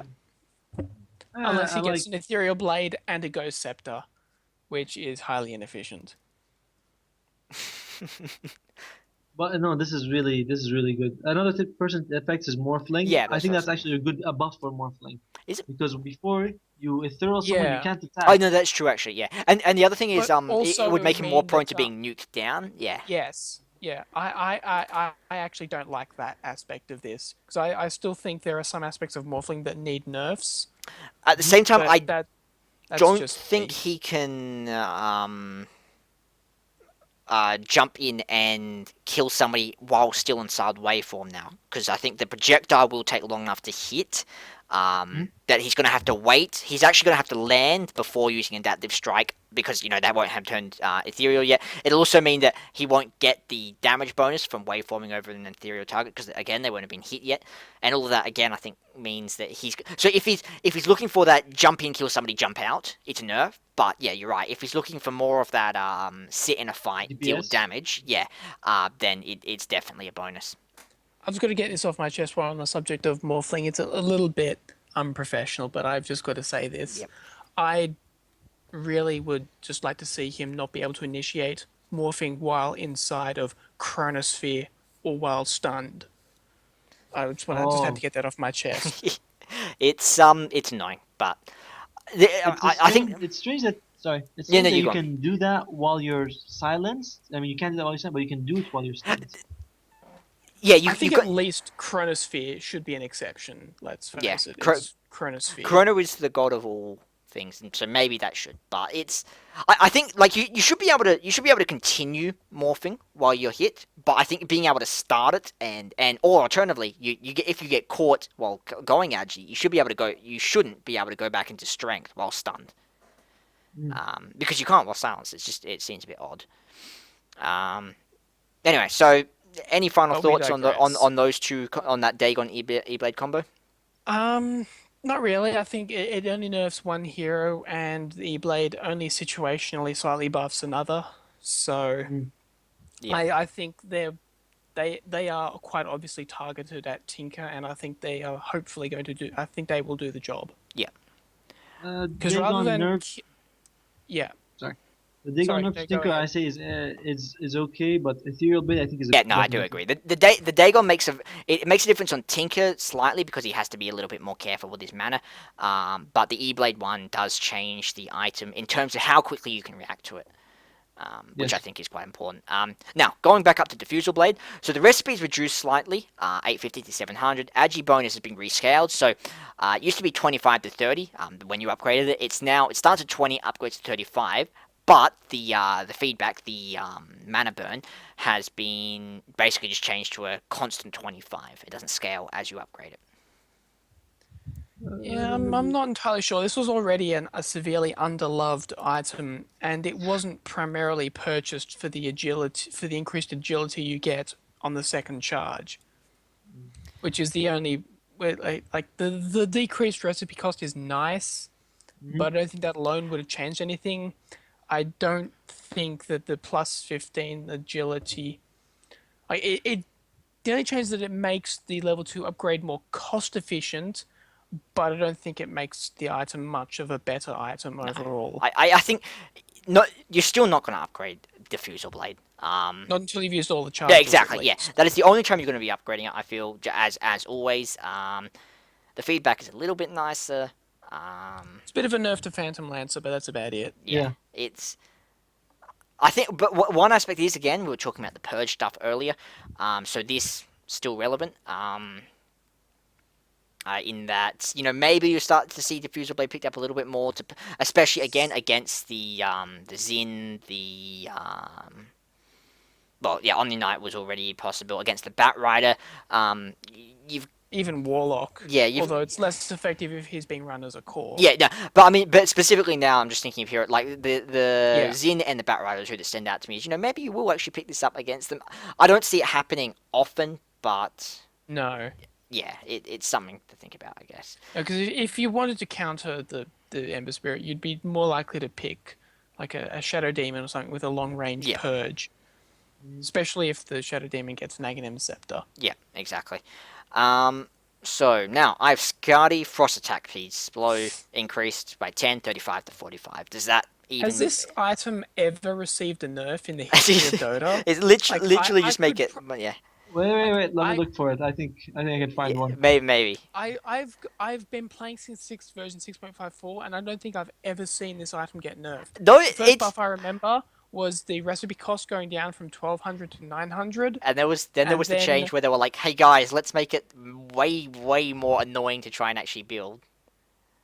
Where they reduced the recipe cost further, but Yeah. added the Orb of Venom. Orb of Venom, Yes. and then the recipe was removed, and now the various increases to its buff type and the increase of its slow, like I It's not. To be fair, the item is not a bad item. It's no, just that it's a it very good costs item. so much. Like Well, no, it used to cost so much. It's now cheaper than some other. It's now a lot cheaper than it used to be. yeah, I guess, but But I agree that its biggest downside is the fact that it is almost entirely a stat item. yeah, Like the Mhm. only other aspect to it is the slow, and like other than Slark, Morphling, and Huskar, there aren't really many heroes that can benefit from this now. no, Like Uh, Huskar might be surprising, but it's absolutely obnoxious. Like you jump on them and then you're slowing them, you're throwing snow at them, and then they're catching fire, why not? and they just can't run anywhere. um, But other than Going those back three to what you heroes, said, Yep. yep. sorry. So yeah, go on. Scotty has been nerfed one time in its entire introduction, which was 6.68. It has total cost increased by 150. Oh boy. Apart from that, since it was introduced back in Oh, that was 5.77, was that yeah, because the recipe was removed and Orb of Venom was added? yes, yeah, exactly. Yes. Orb of Venom was added, and the recipe was reduced by uh, I think 450 gold, but the Orb of Venom cost 600. Yeah. So total was increased. Apart from that, Really, IFSK has never been nerfed. Orb of Venom cost 600 gold back then. At the time, yes. Yeah, actually, no, I 6.68. remember that. I remember Wow. being really, really surprised when I came back to Dota 2, seeing people running around with Orb of Venom. Because I was like, when that came out, nobody bought it because it was so, like, again, it's like, it's, Yeah. the debuff is nice, like, and Scardy is actually kind of worth On buying. melee heroes, that 12% on like a bounty hunter is really frustrating. It does True. make a difference.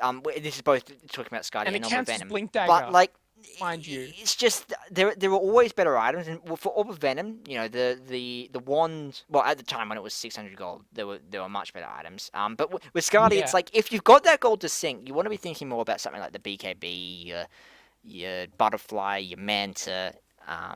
maelstrom, or whatever. Like But no second BKB. no, yeah, exactly, yeah. So I guess now, like uber late, because you can't rebuy a BKB, you can perhaps be thinking about you know, picking up a Other Scardy. items. Yeah. You can think about filling out your inventory more than thinking about, oh shit, I have to save money for a new BKB. Yeah. You can keep scaling your hero Yeah. Yeah. basically. I Yes. I Not much think of a change. again, it's sort of it's a sixth slot item. If it, you it, want, it's one of those notification chains like, hey guys, Yeah. just wanted to Yeah. let you know this item this is- exists. yeah, exactly. It's good. You should probably think about it. the- I used to I'm- actually I'm pick this up on expecting- Nature's Profit. Mhm. Probably yeah, not very I think efficient, but I I don't think anymore. it is. Yeah, it's okay. It's Morphin's probably the big one, and to an extent Yeah. Weaver, who would be thinking about it. But aside from that, I still Um, think I- it's a great item on Huskar. I think it's the stat item to go to on Huskar. Instead of Heart, I would say Skadi is definitely the better choice. yeah. So the next I think you is guys actually. Sorry, yep, go on. Do you guys think we'll be seeing comics where people will be like, you know, try to kill him? It's like, no, I can't. He's slowing me with Eye of Skadi. Yeah. You know? Do you remember that one, the comic with the Doom, where it's like the Doom. +1 armor, and he's like just standing Yeah, there? Yeah, it'll be Yes. that, except instead of that, it'll just be Scardy like floating, shooting ice out. Yeah, I that's literally can't attack him. yeah. I literally can't move, guys. Yeah. But this is only the attack speed slow. yeah, It's not even Yeah. the movement speed slow. exactly. Okay, this is another really big change. The flying This is courier. huge. Yeah, no, this I think is actually the biggest item change. So the base movement speed Bigger than the BKB? Oh, actually, yeah, no, you are. To be honest, actually, in terms of game impact, I think this is actually bigger because this changes how the mid lane works. The base That's true. the base movement speed's been increased by 80, 350 to 430. The flying courier now takes 50% extra damage from melee heroes. I don't think that really matters all that much. If you're It in a, just buffs Bounty Hunter. yeah, I think bounty hunter because the thing is that it needed to be Sorry, 100%. it buffs Misery. Was it Misery? Who was Yeah. the Is it Misery as Bounty Hunter? The one who picked off three Yeah, couriers no, I'm in pretty sure. one I'm pretty match, sure. I think it's TI4? Yeah. Yeah. But it- does it's he a need buff the to buff? the He already bounty got hunter. 3. Yeah, in one it doesn't day, need a. one day Yeah, after okay. the He's gonna need a nerf next patch actually. But yeah, ultimately, I think if you were in a position where you were gonna hit it as a melee hero, like you either needed 100. You either want 100% extra damage so you can literally one shot it, or you need a or yeah, because 50% you get it 3/4 HP instead of 50% HP when you hit it. Or if you're farmed, you're gonna kill it. Yeah, I don't think that makes so Yeah. much of a difference. But the next two are the one that matter. Huge. So the Flying Courier Speed Burst, the cooldown's been increased from 40 to 90. Okay, so a bit longer. The big one, the speed boost has been reduced in duration. It now only lasts 4 seconds. So you basically only want to use it to save its Yeah. ass when somebody decided Yes. to run it halfway across the map. Yeah. Um, But what's crucial is that bottle crowing was already nerfed. I can't remember which patch it was, but when the courier, when it's holding onto a bottle, moves much more slowly. Now teams got I think it around was that. 0.8. Yeah, you might be right. But yeah. Anyway, the point is that teams got around that because they would use the speed boost. You'd put the bottle on the courier, speed boost it back. Once it was full, it'd come back out, deliver it to you. It slowed it down a little bit, but it was still playable. Now you can't do it. It'll just because you're not gonna be able to speed boost it anywhere near enough. It's not gonna move anywhere in the lane. No, and not even with its speed burst speed increase from 522 to Yeah, 650. well, that's basically. I think it makes it a little bit easier to use the burst to save it, but in terms of the speed gain, it's obviously you're losing out. I can't wait to see support. The pub supports where they speed boost it to bring like a tango. Yeah, You know? and then the beach is like, what the fuck? What? I can guarantee you that will happen. Somebody's just There it'll are so many people out there that don't read the changelogs. Yeah. They'll speed boost and they'll be like, "What the hell is going on here? Why can't I speed boost this Well, thing, no, guys?" okay. The thing is, in the past, it was almost always worth speed boost. Like if it was off cooldown and it was yes. traveling, you Just would use use it. it. Yeah, exactly. Because Yes. you would almost never lose out. There were very few situations. Whereas now, I mean, the difference of 50 seconds, but the reduction to 4. I mean, you've got use it. It's down for 86 seconds. Yeah. Yes. I So think one of the I can big guarantee you, I'm changes. going to make this mistake at least once. yeah, probably. I think one of the big changes would be in a competitive scene. Let's say one of them is Oh, yeah. farming a Midas, Yep. and another person uses it just as a speed boost, just when he wants the Midas. Yeah, yeah. That'll take a lot longer Oh. to get. That'll be a big change. Oh yeah. I think. But I mean, yeah. I think, to be honest, for me, this affects me more than BKB. I see it that way. I sort of agree. I think the Both are BKB. huge, definitely. Yeah, but I think yeah. they have equal impact, but in different areas Yeah. of the game and at different stages Yes. of the game as well. As we said before, the loss of the bottle crow makes rune control again more well, not so much rune control because the runes have been changed, but lane control more important. So Yes. that's definitely something that we'll I think see more of out of this. As you actually mentioned, I think it'll be interesting to see how teams think about using the burst because it's no longer something you can just whatever throw out the burst. It's something you have to very carefully consider when you're using, at least to an extent. Yeah. Helm of Dominator. I agree. Yeah. So Helm, the regen's been buffed slightly. But the next No, one is. It's been added. It Yes. didn't have. I regen didn't before. have regen. Okay. Now No, it didn't provide. have- No, yeah, I'm looking at Hood. Anyway, so you now get a little bit of regen. I don't think that. I mean, +3 HP regen is. But dominated creeps now have 250 bonus HP. Does that make a difference? I don't think it mean- makes much of a difference on the heroes that used to buy it because the heroes that bought Helm of Dominator used it almost purely to stack ancients. I You know, think your PAs, your Yeah. gyrocopters. It didn't ever really see anything in the way of combat, so I'm not entirely sure what this change is aimed at achieving. Chen. I I don't think get it. I think the idea is it gives Chen maybe he can now buy Helm. Like some Chens already did that, and your That's creeps now on true. par. But yeah, I agree. It's a slight buff, but the dominated creeps HP was never really a big problem. I guess it means you can pick up you can grab a melee camp creep with it, and have to worry less about it dying when trying to stack. Something like the Satyr. And another thing, I guess, dominated Satyr creep. It's now actually relatively bulky. It's moving faster, and again, purge more useful. So maybe, but That's actually a good point, yeah. Because it almost doubles its HP pool. Yeah, yeah. almost. from 300 to 550. Yeah, actually, yeah. So reasonable. It makes a difference. I'm not convinced that that'll see much No, play, but yeah. no.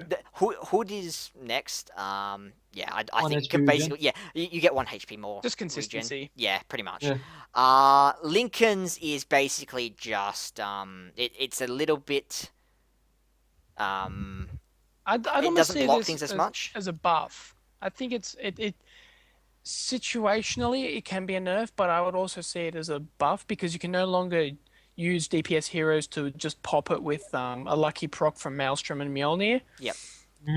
Um, the downside of that is that you can only use Maelstrom, and I actually will it still work on Roshan's? Will they still work on Roshan's spell shield? I think that is considered different from Lincoln's Sphere. I Yeah, think it's I'm not not sure, Lincoln's. but yeah. Next is Maelstrom. Recipe cost increased slightly. It's still Don't the think most. it'll Yeah, change anything. it's still the most cost efficient damage item in the game. It's still the single best ranged hero farming Yeah, item. it again. It's like the Blink Dagger change. It makes the hero. It makes the item that little bit worse. Doesn't mean much. It's just Ice Frog's way of saying this item is relatively expensive. Are you sure you want to go for a Yeah. farming thing? But more often than not, like I would see it as being more than just a farming item. It's good DPS as well, especially for pushing heroes for creep clearing. Like it's probably the best Yeah, mid-tier item for Nature's Prophet, for instance. Yeah. I guess it also makes Mjolnir a bit more expensive, 100 more gold. Yeah. Yeah. I mean, it's. Yeah. I think nobody who bought it before is going to really hesitate, but it just makes those that buy it a little bit weaker. The next, again, I think is by 2 creeps. yeah, it's yeah, not doesn't really mean much.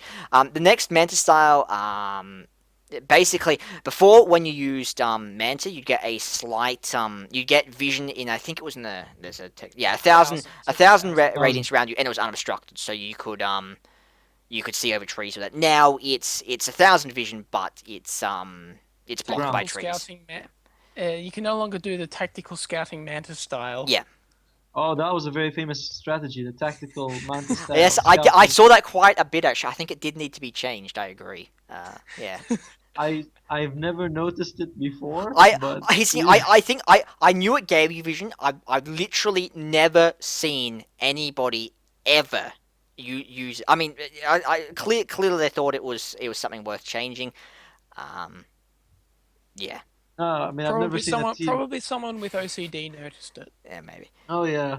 I mean, I guess one thing is the Roche maybe it would have allowed you to scout with the change a little bit more easily from both sides.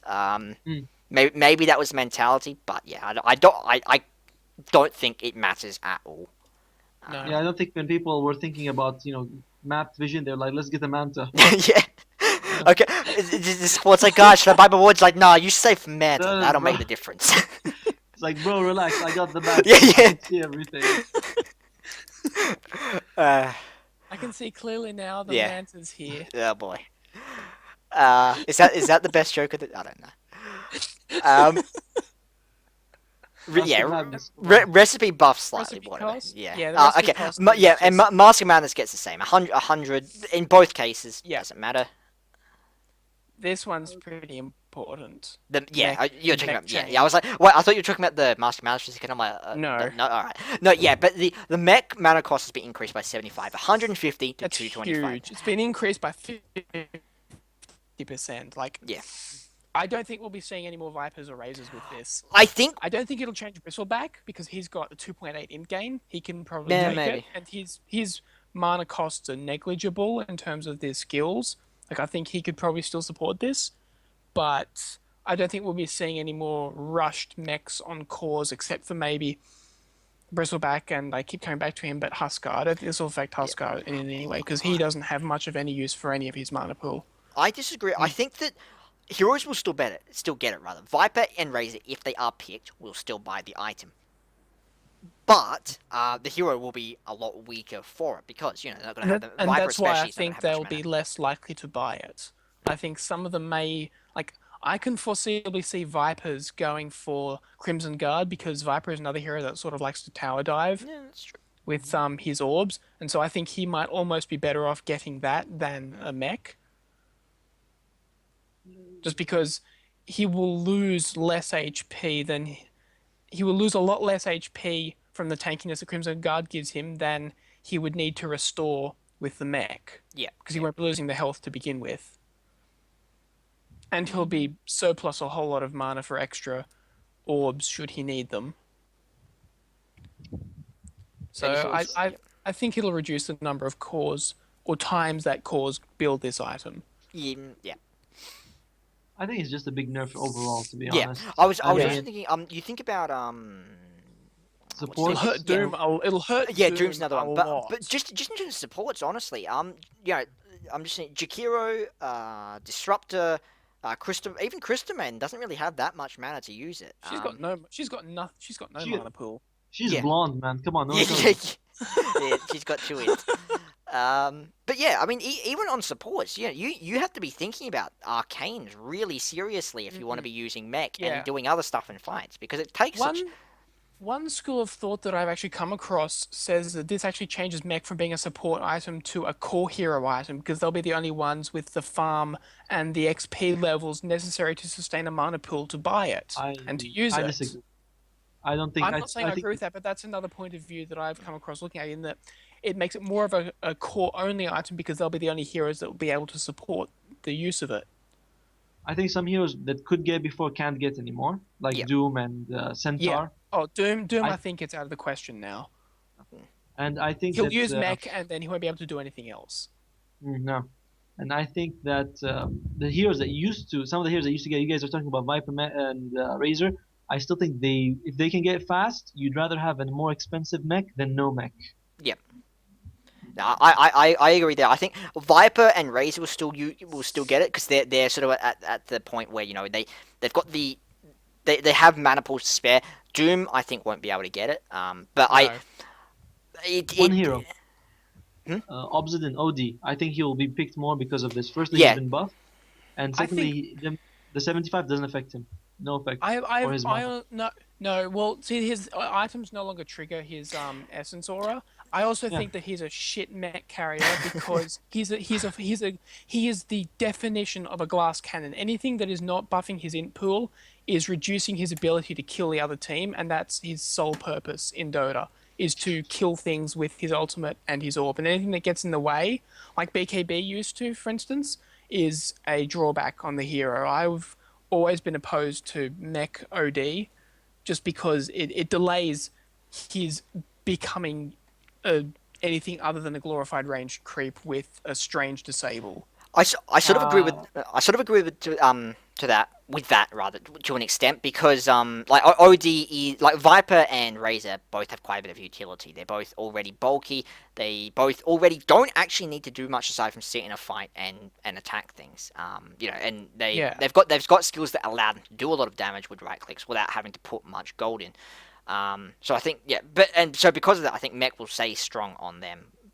But at the same time, OD sort of started the OD on core, so maybe he will make a comeback. It's just that I think it'll be less effective on him than it is on The Viper and only Razor. reason it ever started on him was because he could Buckler. basically use he would buy Tranquils and Buckler. He'll buy Tranquils and Buckler. Buckler would help him activate his aura. Then he'd disassemble his Tranquil boots to finish the mech.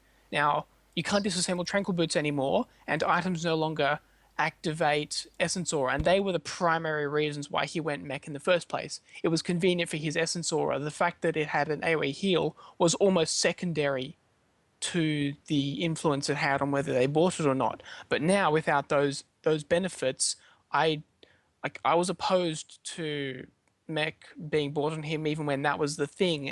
I think it's even worse of a choice now than it was then. Thanks to this. I think we'll disagree, but I don't think that we'll settle this. Opinion difference doesn't. I when I play OD, I get in mecha, but that's how I play him. Doesn't mean I'm right.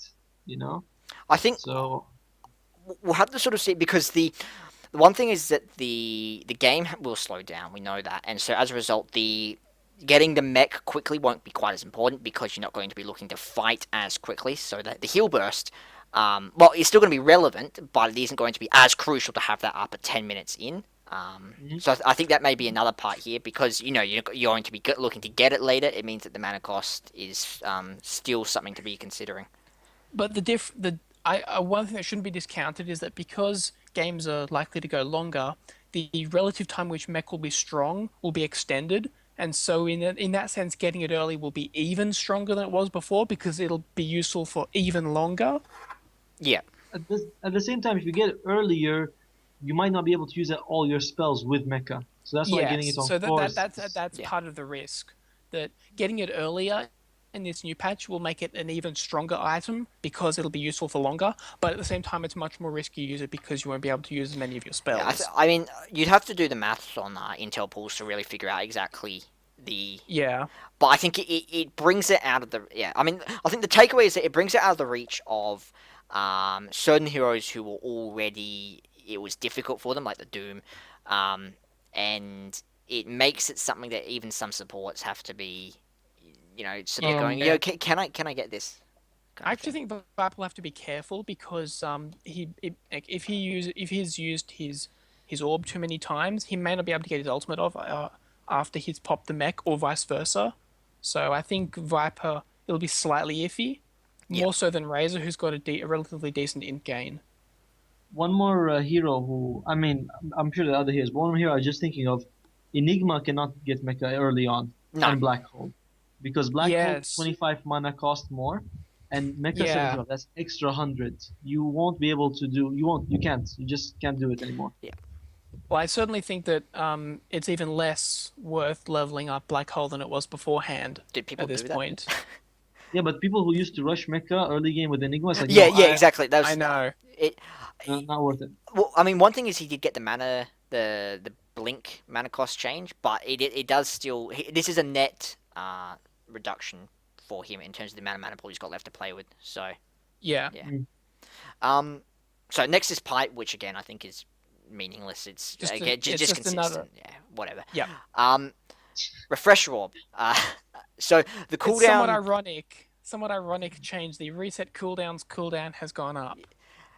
To be Yes. honest, I wish there was more cooldowns in there. Like the cooldown of the reset cooldown's cooldown has had its cooldown increased from a cooldown of 160 to a cooldown of 185.